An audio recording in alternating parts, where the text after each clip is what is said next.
Machine learning is of four types: supervised learning, unsupervised learning, semi-supervised learning, and reinforcement learning. Supervised learning. In supervised learning, the computer learns by using labeled examples, input-output pairs, making predictions and adjusting based on how well it did. So if I had to give an explanation, as you can see from the diagram, the training data consists of the images which is labeled, which means that all the apple images have the label of apple and all the banana images have the label of banana. And when a ML algorithm is trained with the same data, and when an input which is unseen, unlabeled data is given, it automatically detects that it is a banana. So this is how a supervised learning works. And let me move on to the unsupervised learning. Unsupervised learning involves training a model on an unlabeled data set.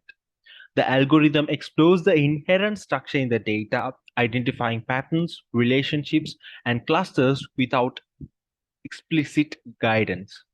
So as you can see from the diagram, we are just giving a input data which is unlabeled and letting the model to cluster, which is to group and identify that this is a particular group and this is a particular group, and let it identify the output as well. So this is how the unsupervised learning works, which is without the unlabeled data set. Next, semi-supervised learning. Now you might have an understanding what semi-supervised learning is. Obviously, yes. Semi-supervised learning combines the aspects of both supervised and unsupervised learnings. The algorithm is trained on a data set that contains both labeled and unlabeled examples.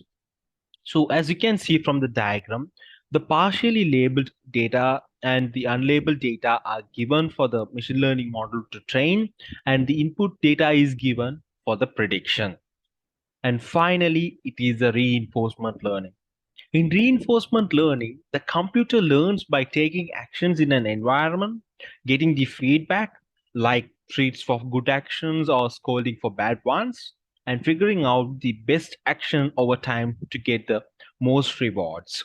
So as you can see from the diagram, according to the state and action, we get the reward. So that's about the types of machine learning.